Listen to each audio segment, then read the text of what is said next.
Cette vidéo est pour vous donner mon plan par rapport à l'année 2022 pour ma perte de poids. Bonjour tout le monde, bienvenue sur ma chaîne. Ça fait super longtemps que j'ai pas posté. Je vous souhaite à tous une très bonne année 2022 et merci pour tous ceux qui m'ont rejoint depuis le début de l'année. J'ai eu plein d'abonnés. Merci. Cette vidéo est pour vous donner mon plan par rapport à l'année 2022 pour ma perte de poids. Donc j'ai toujours pas laissé tomber. L'endométriose m'a appris à avoir beaucoup plus de patience et de grâce envers moi-même par rapport à mes objectifs de perte de poids. L'âge aussi m'a obligée à avoir beaucoup plus de patience. Je vais avoir 35 ans bientôt et à 35 ans on perd pas du poids comme quand on a 20 ans.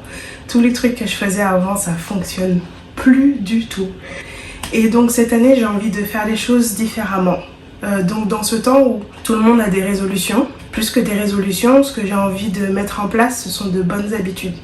Ce qui s'est passé pour moi en 2021, c'est que j'ai mis toutes mes bonnes habitudes à la poubelle. J'ai plein de choses que je fais d'habitude, me réveiller tôt, faire du sport 5 fois par semaine, boire beaucoup d'eau, mettre un légume dans tout ce que je mange. Et tout ça, c'est passé à la poubelle. J'ai rien fait de tout ça. Il y a eu des situations, bien sûr, en début d'année ça allait. Après il y a eu l'incendie au mois d'avril. Après je suis partie en voyage familial au Congo où j'ai eu ma best life. Sincèrement j'ai pas réfléchi à ce que je mangeais ou ce que je mangeais pas. Et après ça il y a eu la fin de l'année où j'ai eu encore ma best life. J'ai fait des plats, c'est moi qui cuisinais. J'ai même pas fait attention au lactose pour vous dire. Donc là je suis encore complètement enflammée par rapport à mes choix de fin d'année. J'ai fait attention au gluten mais pas au lactose. J'ai juste dit allez on s'en fiche, on va en profiter. Et donc j'ai envie de faire les choses différemment pour 2022. Donc pour 2022, tous les mois je veux avoir des objectifs différents.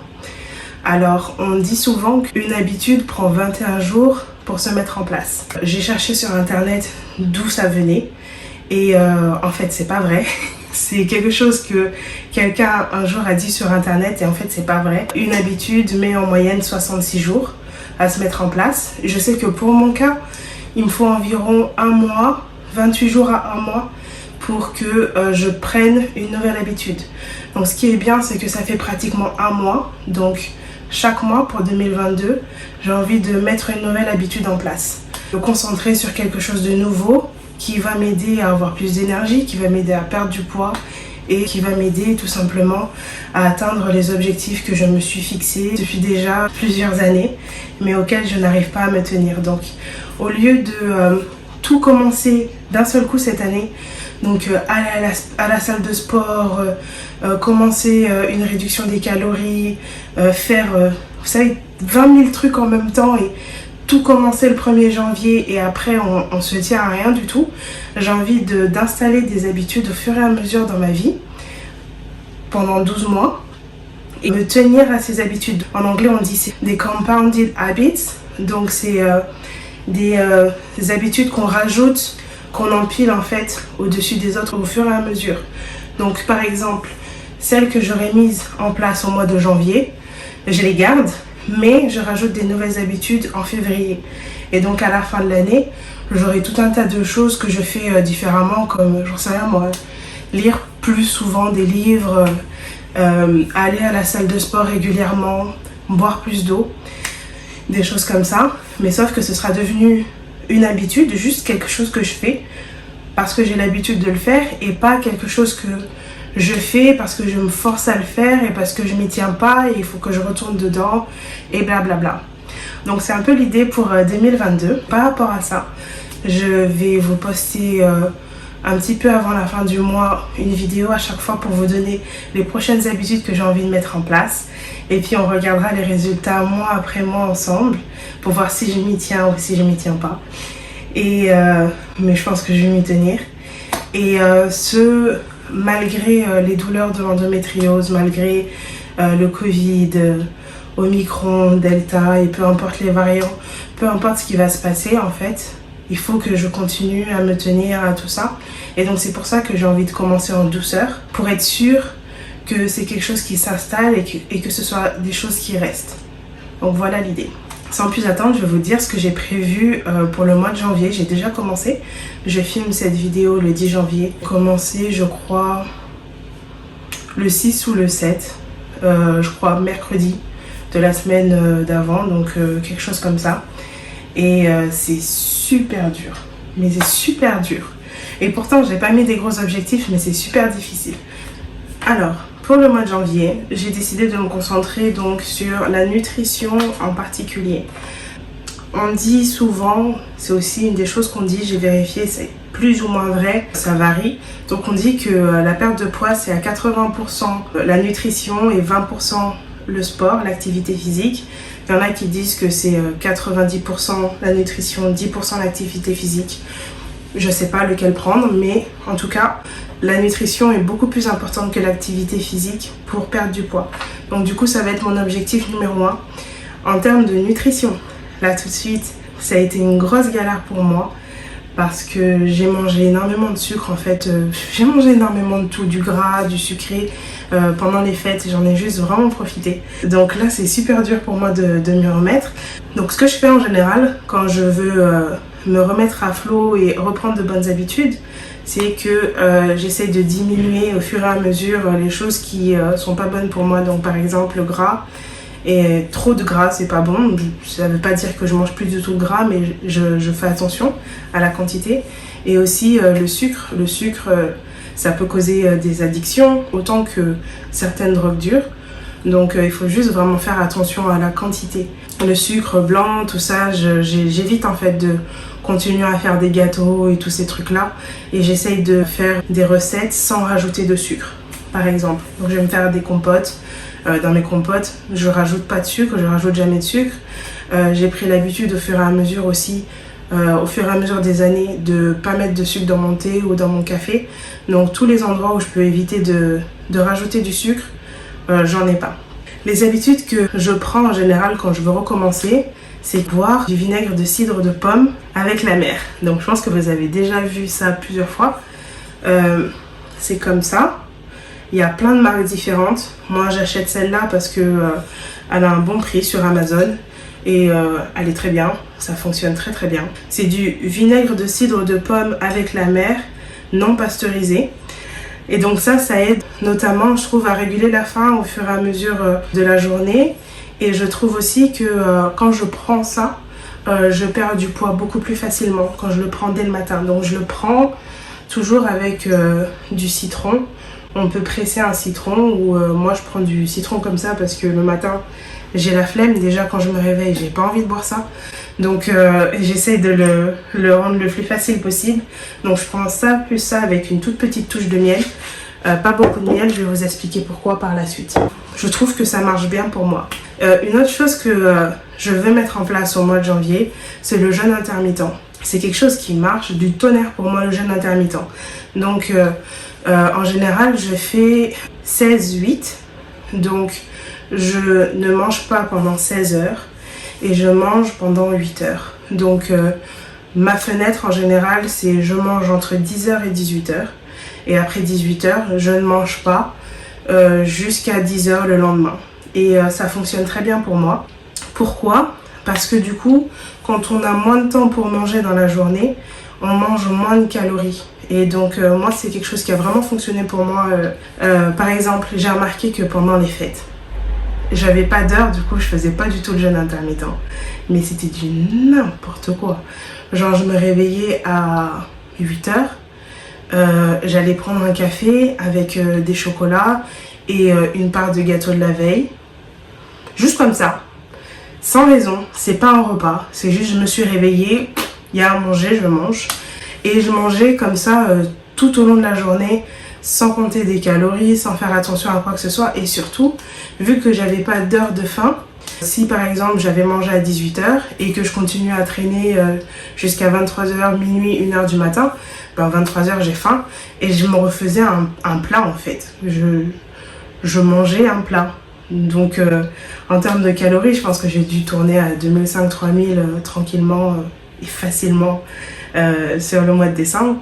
Et donc du coup, c'est pas des bonnes habitudes. Si je fais ça encore sur le long terme, je vais me retrouver à je sais pas combien de kilos. Je vais prendre au moins 20-25 kilos en 2022 et c'est pas bon. Donc moi, ce qui fonctionne pour moi, c'est d'arrêter de manger à 18h. J'ai remarqué que quand j'arrête de manger à 18h, après, quand j'ai faim, je bois de l'eau, je bois du thé. De toute façon, je finis par aller me coucher parce que je dois me réveiller assez tôt. Et le lendemain matin, j'ai des trucs à faire. Je bois le vinaigre. Le vinaigre, en général, ça m'aide à ne pas avoir faim. Ça m'aide aussi avec la digestion et tout ça. Et puis, je pense pas en fait à manger avant 10h ou des fois avant midi. C'est vrai que j'ai des trucs à faire le matin et du coup, j'y pense pas. Et c'est pour ça que ça fonctionne pour moi. Mais c'est quelque chose que je dois remettre en place. Et c'était super dur au début. Parce que vu que j'avais pris l'habitude de juste prendre tout ce qui me tombait sous la main, au début, rentrer dans la cuisine et attraper le vinaigre au lieu d'attraper du chocolat, c'était pas facile. Mais là, ça va, c'est bon, je commence à me remettre dedans. Donc ça, c'est une habitude que je veux reprendre et c'est pour ça que je m'y attelle tout le mois de janvier et au bout de la fin du mois de janvier, je sais que j'y penserai même plus en fait. Et quand on va me proposer à manger plus tard que 18h, dans ces cas-là, en général, si je sais que je vais devoir manger plus tard que 18h, je repousse l'heure à laquelle je commence à manger. Je m'adapte en fait, mais voilà, je vais faire en sorte de rester là-dessus. C'est une fenêtre qui est assez flexible pour moi, 10h, 18h. Et je trouve que chacun doit trouver sa fenêtre. Pour moi, ça marche. Essayez de trouver la vôtre. Mais j'ai des vrais résultats quand je fais ça. Je vois vraiment le poids descendre. Donc, j'ai commencé. Et j'ai hâte de voir ce que ça va donner pour la fin du mois de janvier. J'ai refait un calcul de mes calories et de mes macros. Donc j'ai trouvé à peu près ce qui va fonctionner pour moi pour le mois de janvier. Donc sans faire du sport nécessairement. J'essaie de m'y tenir donc dans ma fenêtre. Et ça se passe bien pour le moment. C'était difficile au début parce que quand on commence à manger du fromage et tout tous les jours, c'est compliqué d'arrêter. Mais j'ai réussi à arrêter et tout ce qui est les trucs trop sucrés aussi. Donc pour l'instant, ça va. J'arrive à me tenir à mes calories. Si vous ne savez pas comment calculer vos calories et vos macros, j'ai déjà fait une vidéo par rapport à ça que je vais vous mettre dans le i quelque part là ou là. Comme ça, vous pourrez regarder la vidéo. Finissez d'abord celle-là et après regardez cette vidéo pour vous aider à calculer vos calories. J'explique tout dedans, les calories et les macros. Et donc pour finir, je vais me concentrer aussi sur rajouter un légume à chaque repas. En général, je fais 2 repas par jour, des fois 3 si on inclut une collation. Et donc, même au petit déjeuner, c'est important de rajouter des légumes parce que j'ai perdu l'habitude de manger des légumes. J'aime beaucoup les légumes, on s'entend bien, tout se passe bien. Même les trucs comme les choux de Bruxelles, brocoli, enfin peu importe, j'aime ça. J'ai une pizza faite avec du brocoli sur ma chaîne, donc j'aime les légumes, c'est pas un problème. Même les haricots verts, et moi on a fini par devenir amis quand ils sont préparés d'une certaine façon. Donc j'en rajoute même à mon petit déjeuner. Ce que je vais mettre par exemple sont des champignons, des épinards. J'aime bien. Champignons, épinards, tomates, même si la tomate est un fruit. On la compte souvent comme dans les légumes.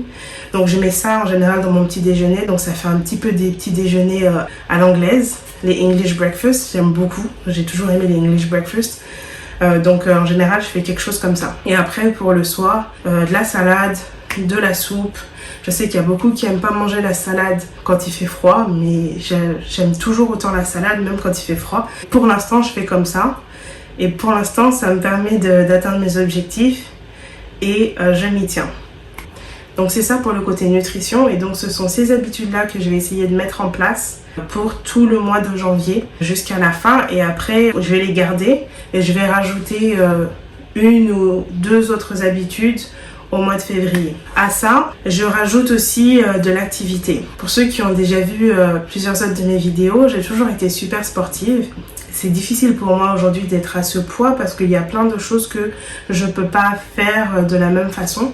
Surtout que je suis asthmatique, donc Là en hiver c'est du n'importe quoi quand j'essaye de faire un peu de marche ou des trucs comme ça. J'aime pas en fait. J'aime pouvoir être active et faire tout ce que j'ai envie de faire, et sauter, courir, faire un trek si j'ai envie, une randonnée, peu importe. Mais là je suis obligée de regarder pour ne pas me faire mal aux genoux, plein de trucs. Donc ça m'énerve.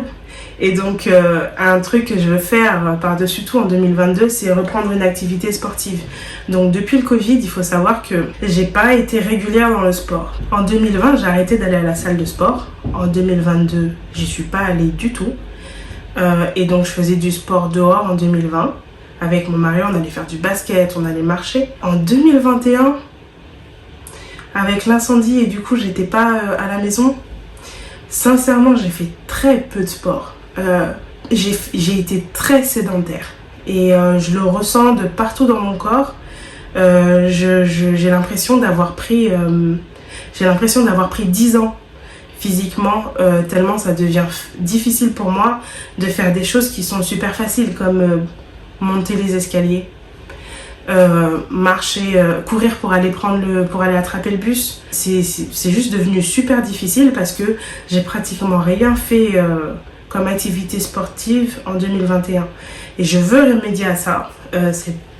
C'est pas comme ça que je veux mener ma vie. Je veux être une femme active, je veux être une femme sportive. C'est ce que j'aime et c'est ce qui me fait plaisir. Donc je vais commencer en janvier, sans me mentir. Ça sert à rien du tout que je m'inscrive à la salle de sport parce que je vais me faire mal avec le poids que j'ai aujourd'hui. Je vais me blesser et après je vais ne pas pouvoir y aller pendant au moins 2-3 mois. Donc au mois de janvier, je veux juste recommencer à avoir une activité sportive en marchant. Donc je vais m'imposer 10 000 pas par jour. 10 000 pas par jour, c'est environ 1h, 1h30 de marche. Donc soit je les fais d'un seul coup, je sors, je marche, j'en profite pour écouter un audiobook ou pour faire un meeting avec mon mari par rapport à notre entreprise ou autre. Ou sinon je les fais en plusieurs fois si je sais que j'ai des courses à faire dehors ou j'ai plusieurs choses à faire dehors. À ce moment-là, je les ferai comme ça. Mais il faut que je fasse 10 000 pas tous les jours pour recommencer à bouger le corps. Alors, j'ai commencé. C'est horrible.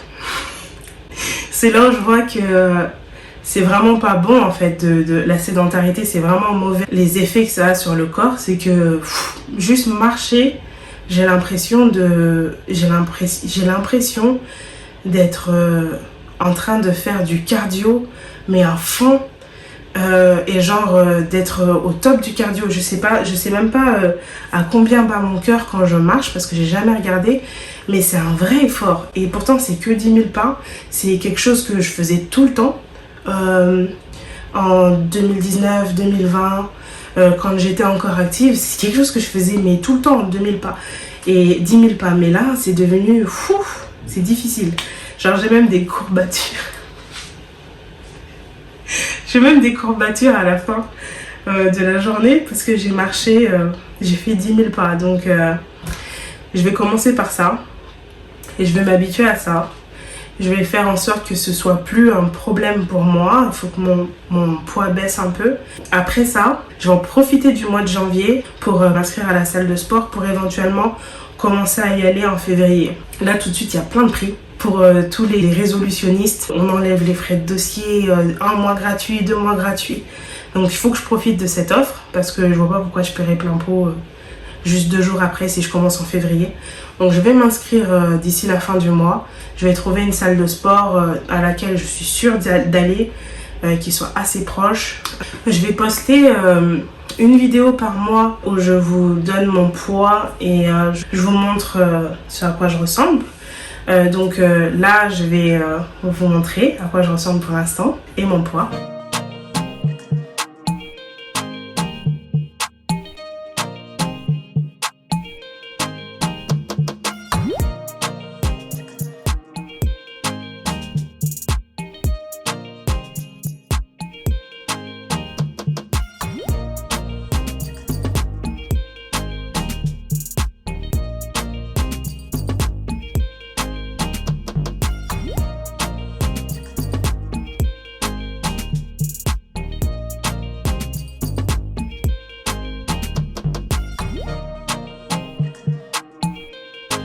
Donc je trouve ça assez logique de faire ça en début de mois. Donc genre le premier de chaque mois environ, hein, ça dépend quel jour ça tombe. Si ça tombe en semaine, ça va être compliqué. Mais de faire ça le premier de chaque mois pour voir les résultats des habitudes que j'ai implémentées le mois d'avant. Là, je vous montre maintenant parce que il faut que je vous montre à quoi je ressemble maintenant.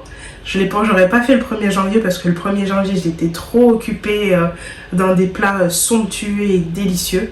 Mais je le fais là, donc le 10. Et je pense que la prochaine vidéo avec une update sur mon poids, ma forme physique, tout ça, sera vers le 1er février. Merci beaucoup pour tous ceux qui me suivent. Merci beaucoup pour tous ceux qui sont arrivés jusqu'à la fin de la vidéo. Quels sont vos objectifs pour le mois de janvier? Partagez-moi vos objectifs, ça peut m'inspirer pour les mois d'après. Pour 2022, ne baissez pas les bras. Si vous avez baissé les bras, remontez la tête et surtout recommencez.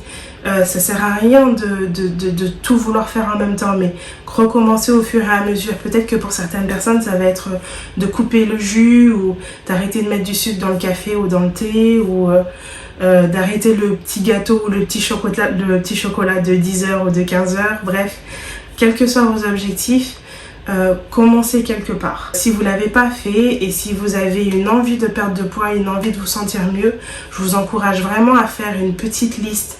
Ne faites pas 10 000 choses en même temps, mais peut-être juste enlever quelques habitudes, enlever quelques mauvaises habitudes que vous avez dans votre quotidien et regardez les résultats et ça va vous encourager à mettre en place de meilleures habitudes derrière. C'est tout pour moi. C'est tout pour janvier pour le moment. Merci beaucoup pour tous ceux qui se sont abonnés. Je vous souhaite une très bonne journée, un très bon mois et je vous dis à très bientôt pour la suite, pour la fin du mois, mes futurs objectifs pour février et pour ma prochaine pesée. Bye tout le monde!